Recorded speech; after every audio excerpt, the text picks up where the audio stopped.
Gentlemen, thank you so much for taking a minute out today. I appreciate it. Thanks for having us. Welcome to Kansas City. Woo-hoo. Yeah, it's good to be here. So you guys really hit the road hard. What does it mean when you hit the city that you're in, like Kansas City? What does this mean for you to be here? Usually, unfortunately, it means we don't usually get to see a lot of the city because, we ride in on the tour bus in the morning, do a sound check, get everything set up, do the show, get back on the tour bus, and head to the next city. But here, because we're here for the next few days, we're going to spend the daytimes checking out the town. Yeah, good to see Kansas City.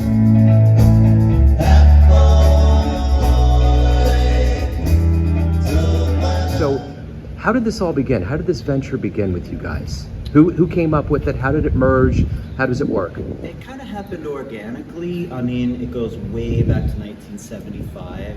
Rain was just a band in LA trying to make a living and trying to get their own original career going. They were writing their own songs. And you know how it is when you play in a club, you got to play for a long time. You got to do like 40-minute sets and then take 20-minute breaks in between. So they would do like a set of their own original music, a set of like whatever was, top 40 at the time, I don't know, it was popular 75, and then they would do, one of their sets was a set of all Beatles music. Yeah. And 75, this is before tribute bands of really any sort of, a particular brand or band existed. So it was a pretty novel idea for them to say, hey, instead of doing the covers however we want to do them, how about we really try to sound like the Beatles? Yeah. And so in effect, it kind of became the original.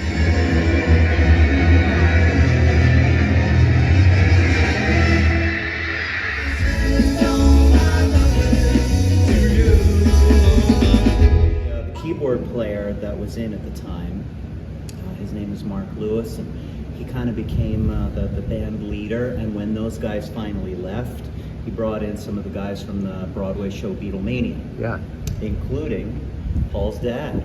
Yeah, who's been in it ever since. And then eventually when they finally retired from the stage, kind of took more of a behind-the-scenes partnership kind of viewpoint, like his dad is now our musical director and stuff. Yeah. He took over the musical director role when I joined, and we formed a new band to kind of carry on the legacy and really hone in on the look and the sound and everything like that.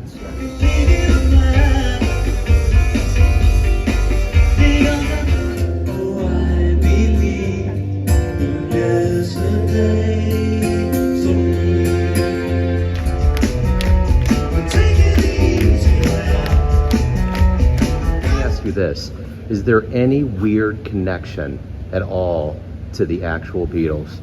Dates, anything that specifically in the band that would relate to the actual band and band members? Well, I mean, we've got a lot of friends that were in the Beatles circle. I mean, being around for this long and hitting Broadway and the West End, of course, we've, met a lot of the Beatle people. We knew Sid Bernstein, who brought the Beatles to Carnegie Hall and then Shea Stadium back when he was with us. He was a sweetheart of a guy. We're friends with Frida Kelly, who was Beatles press secretary and secretary for Brian Epstein. A lot of Liverpool people. May Pang, who was John's girlfriend during his quote-unquote lost weekend. And just sweet people. And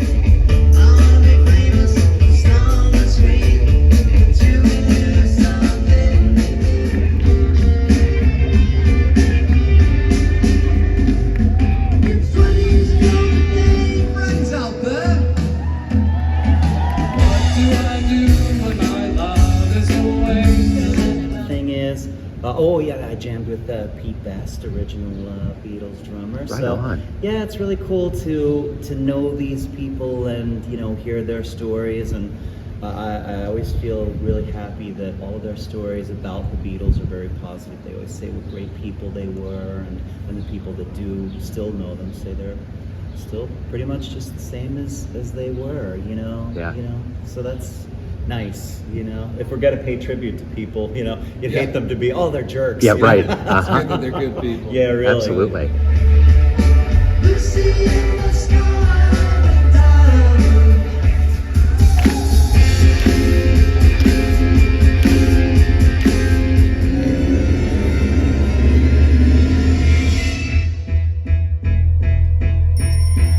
The thing that's intriguing about the Beatles is that they never ever lose the sphere of influence over pop culture and even innovation. It just continues to radiate. What does that mean for you guys to cover this and to be a part of that lexicon still? It's great. It's great. I mean, they truly are timeless. What they did for the counterculture is insurmountable. And you know, I always like to say to people that aren't even Beatle fans, or say I'm not a Beatle fan. The Beatles will get you. They'll find you. Uh-huh. You know, I mean, at a certain point in your life, the Beatles find you, and they tap a nerve or a heartstring, whatever it may be, because you know they were so impactful, and their music covers such a span of moods and feelings and stuff like that. So they're incredible.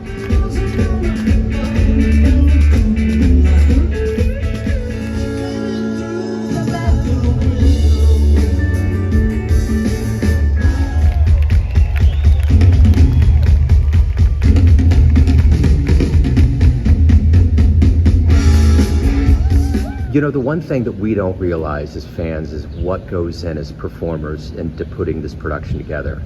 This probably takes a lot of work, a lot of things have to fall into place. Yeah, Constant. yeah. We've been called like an Olympic team. The way that we behave. You know, some rock and roll groups, their bus has, you know, a bar on it and junk food and stuff like that. But we're like a spa on there. You know, everything's about stretching and hydrating and making sure, because we play about 6 shows a week. Yeah. When we're on the road. So Wow. we gotta stay in shape. Yeah, especially as singers, you know, as the singers in the band, it's the sort of thing where, you know, any band out there, if they're not, you know, feeling 100% because they've been on the road a long time, singing a lot, you know, they can take that, you know, free rein to take the song wherever they want to. Maybe not hit the high notes, maybe hand it to the audience, or, you know, take it to a new place. And it's okay, because that's what, you know, music is all about, fluidity and freedom of expression. But for us, it's a whole different thing. Our whole gig is trying to sound as much like the records as we can, as you know, as we know them and love them. So we have to sing every single song, note for note, every single night. So yeah, it's a marathon for us. Yeah. But it's so rewarding at the end of it. You know, every tour we look back at what we accomplished and what we did and who we played for, and you know, the nights that we shared with all these people. I mean, what a reward. Yeah, when you play to an audience like this, you know, 3 nights this weekend, you know. Yeah, there I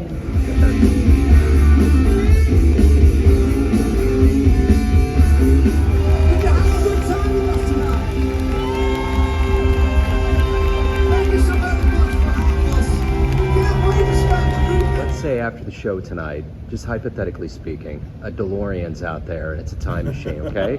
And you guys could go. Let's do that. Yeah. See, Okay, let's thank go. you. Let's do that. Oh, yes. We're gonna modify this question. So it's out there, and you guys can go in and you can go back and see anything the Beatles did. Where are you going? Yeah, I think I agree with you though. Okay, I always say the same thing because, you know, being the Doctor Who geek, I always think about time travel. I'd go right to the beginning. Yep. The Beatles at the Cavern Club in Liverpool, Matthew Street, when Ringo first joined him. That was, you know, when the final, you know, piece of the puzzle finally fit in, and they played their first gig at the Cavern Club. Just to be a fly on the wall. Yeah? Yeah, just to be a fly on the wall. Yeah. That magic moment.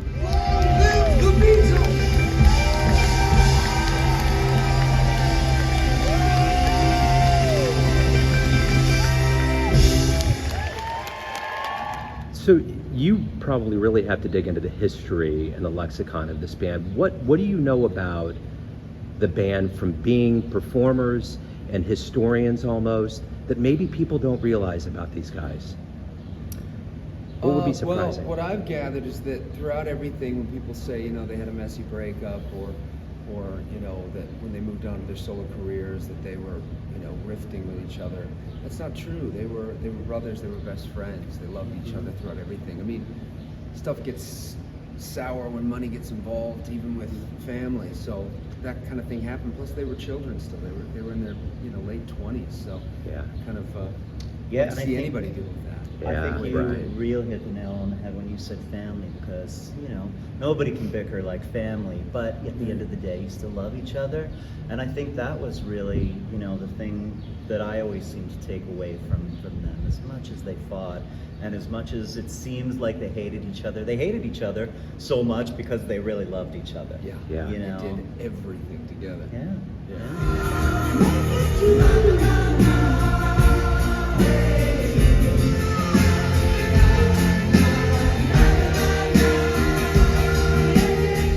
Of all of the albums they have, you've obviously listened to them over and over and over again. What's the one album that got you in the beginning? What is the one thing that pulled you in and said, I'm a fan? Oh, boy, it's so hard because, Yeah. you know, I'm like literally a lifelong Beatles fan. My parents got me into them, so I can't even remember like the first time I heard a particular song, but I do remember like early on. I'm a sucker for the early stuff, 63, 64, and something about the Hard Day's Night album always like, yeah, I remember that one. That one was a good one to Yeah. play over and over and over again. Yeah. When I was young enough to like, old enough to have my first record player, I guess, and be the one to choose what songs we were going to listen to in the family room. Yeah. Boy, my, you know, being surrounded by Rain all my life, always being kind of under the wings or running around in the background while Rain played. One of my earliest memories, I want to say when I was 3 or 4, was hearing the song Love Me Do. And I can't remember whether I was hearing the Beatle record playing in the house or whether it was Rain playing Love Me Do. That song just resonated in my head and always reminded me of outdoors in summer and just good feelings, good vibes, Yeah. right? But when I was about 11 years old, the first album that I really took to was Abbey Road. Yeah. You know, it was all Ringo, and I was a drummer, and it was just the coolest thing to study everything that Ringo was doing in that record, and then, you know, just the roller coaster of emotions and soundscapes in that record are unbelievable.